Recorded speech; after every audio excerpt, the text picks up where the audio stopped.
Olá pessoal, Fabrício Lisboa aqui com vocês mais uma vez, professor da Vagel e CEO da Cosmo, Mapeamento Ambiental.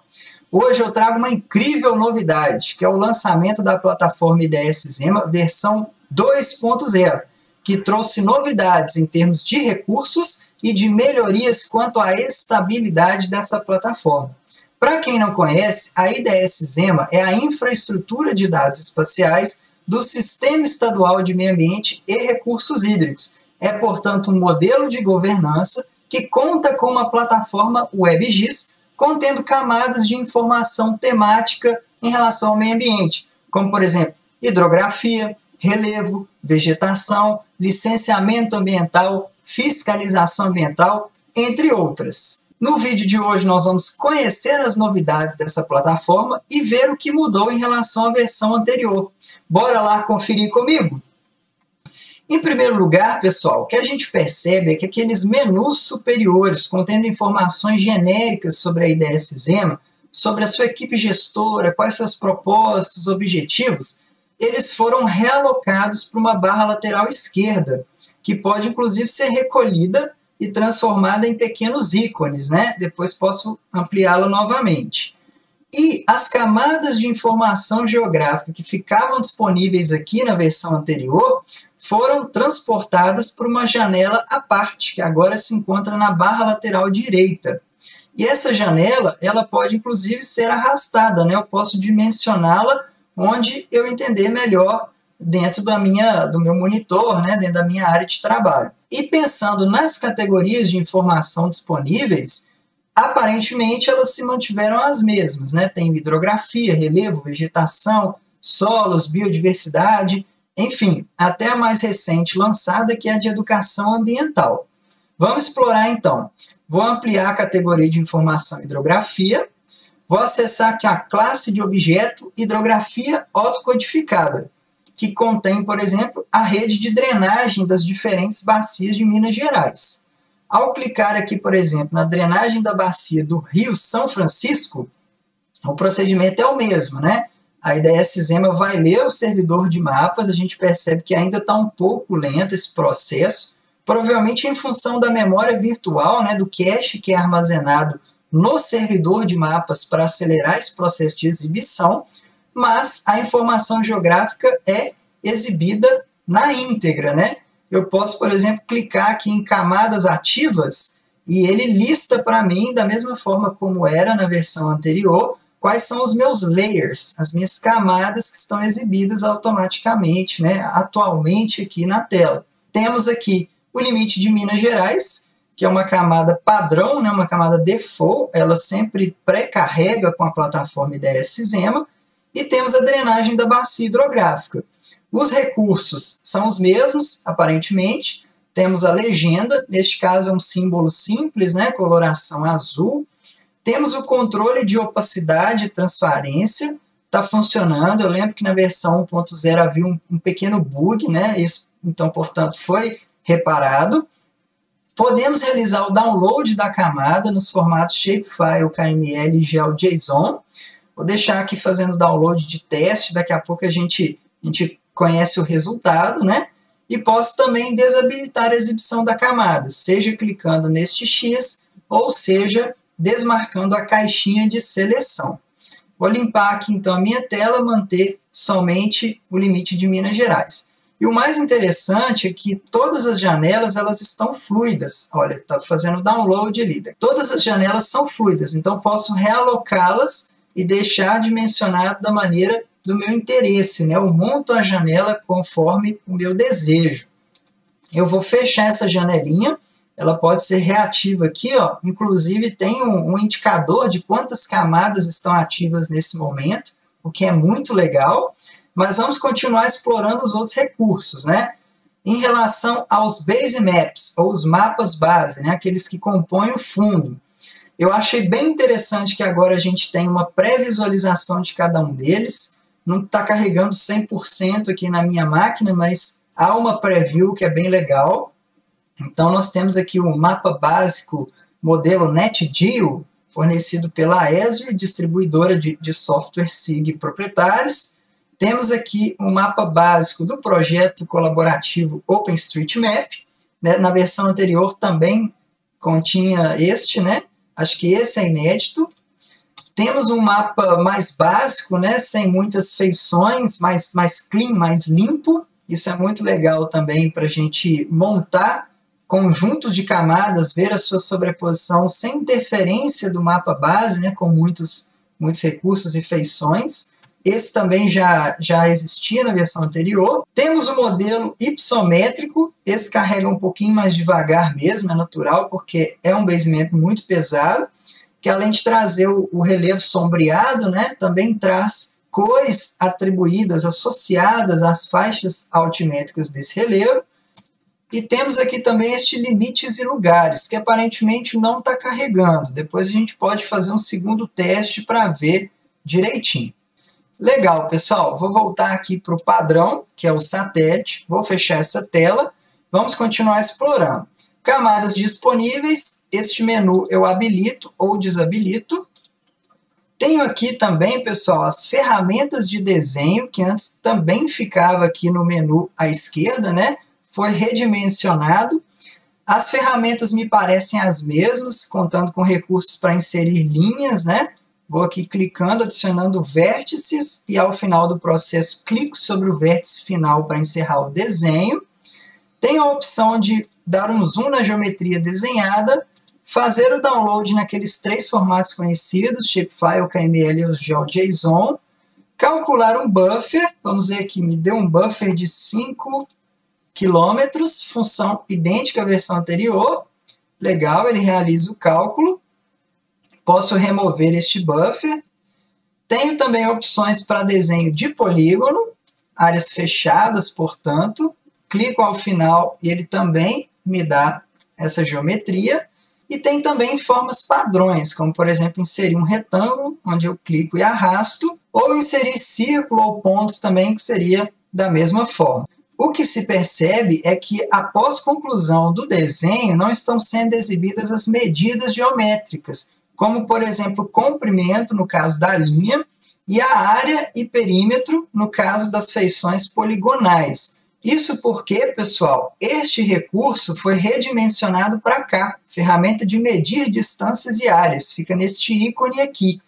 Ao criar uma nova medida, ele nos diz, comece criando uma medida adicionando pontos no mapa.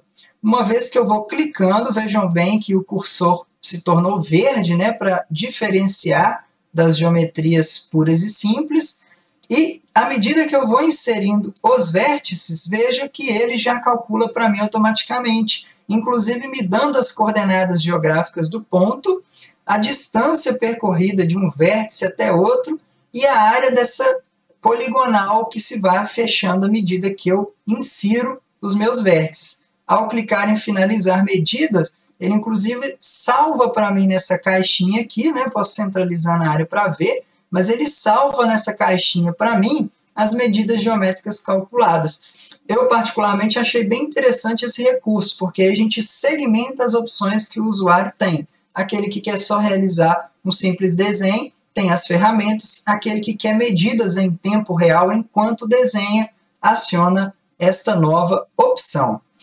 Legal, vamos limpar a tela. Vou clicar no botão X para remover todas as geometrias. Vou fechar a tela de ferramentas de desenho e vou retornar à tela inicial aqui da IDE Plataforma 2.0. Estou percebendo que a geometria desenhada para medir área, ela ainda permaneceu ligada depois que eu fechei a caixa. Então, para suprimir esse processo, eu vou dar um F5 aqui para atualizar a página. Isso depois é uma questão que a gente pode entrar em contato com o suporte e comentar.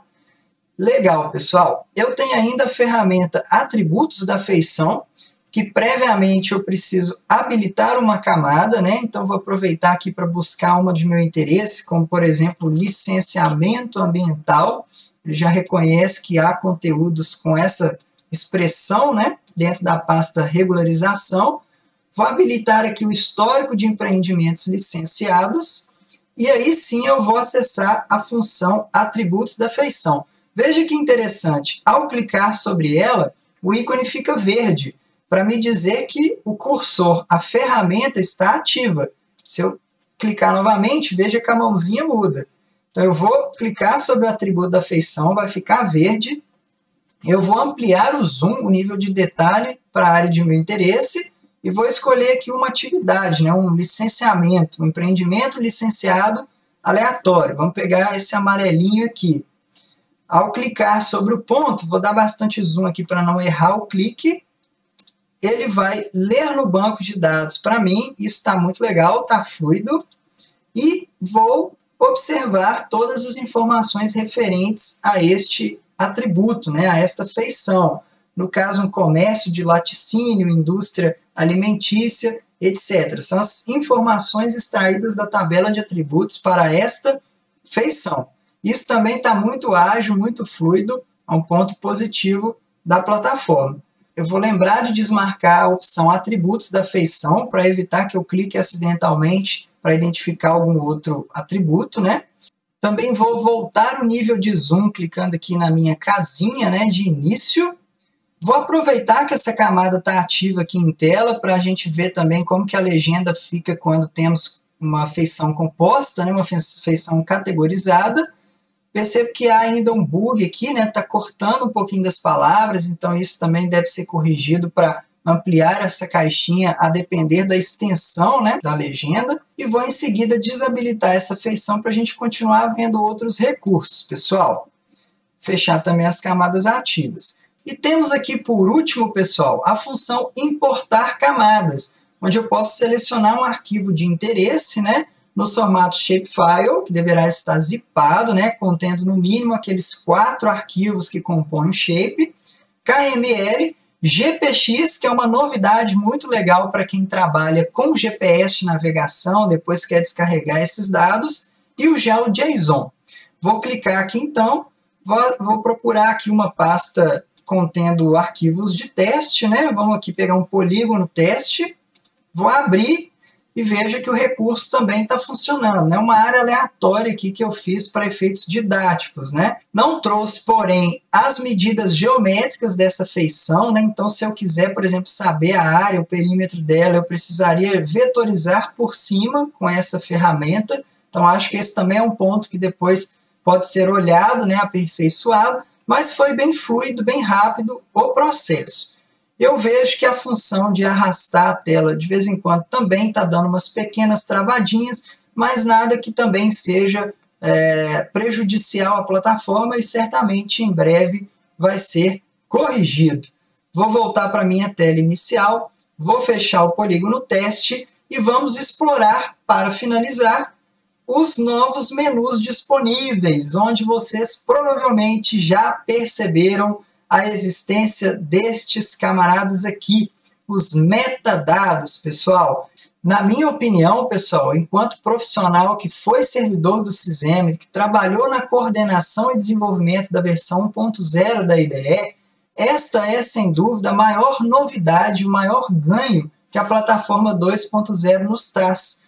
Ao disponibilizar de maneira gratuita e aberta informações-chave sobre cada uma das categorias de informação geográfica aqui disponíveis. Ou seja, eu tenho os metadados aqui disponibilizados. Ainda não é um catálogo de informação geográfica, onde eu posso, por exemplo, realizar filtros a partir de expressões semânticas, de conceitos-chave, mas já é um ganho muito grande para a sociedade civil em geral. Por quê? A gente passa a ter acesso à rastreabilidade da informação aqui disponível. Ou seja, se eu clicar aqui, por exemplo, na drenagem da bacia hidrográfica do Rio Pardo, eu tenho acesso a um PDF contendo a informação completa sobre aquela camada, como, por exemplo, a sua identificação geral, data de atualização ou produção, um resumo do que se trata essa camada, qual é a gerência, o setor, a diretoria responsável pela sua produção, informações de contato, né, seja via telefone, seja via e-mail, enfim, a escala em que foi produzida, extensão geográfica, né, o retângulo envolvente, nível de qualidade, o sistema de referência coordenada, entre diversas outras. Vejo que também foi adotado um modelo adaptado do perfil de metadados geoespaciais do Brasil, que é uma recomendação da INDE, né, a Infraestrutura Nacional de Dados Espaciais, o que é realmente muito legal, pessoal. Sem sombra de dúvida, ainda não estão todos disponíveis aqui, né? Não se tem metadados para todas as camadas, mas é um ganho fundamental, um ganho muito interessante para você, usuário de sistemas de informação geográfica. Para finalizar, temos aqui também as informações de comitê gestor, né? Os setores envolvidos no processo de produção e gestão, os manuais, em que eu já percebi que o guia do usuário foi atualizado, então a gente tem aqui a versão em tempo real, né, contendo já os recursos da plataforma 2.0, isso ficou bem legal. Temos também aquelas informações sobre o que é a IDS Zema, as perguntas frequentes, não cheguei a observar se elas foram atualizadas também ou não, mas estão disponíveis aqui. Temos aqui também o acesso à versão anterior, né, a IDE 2.0, para aquele profissional que precisa concluir algum processo que iniciou por lá, né, mas fica aqui também o alerta que essa versão ficará disponível para consulta só até a data 3 de outubro de 2021. Depois disso ela vai ser suspensa e apenas a IDE 2.0 vai permanecer em vigor. Os web services, onde temos aqui o acesso ao WMS, você já viu numa aula anterior da Vagel como conectar o seu QGIS num recurso como este.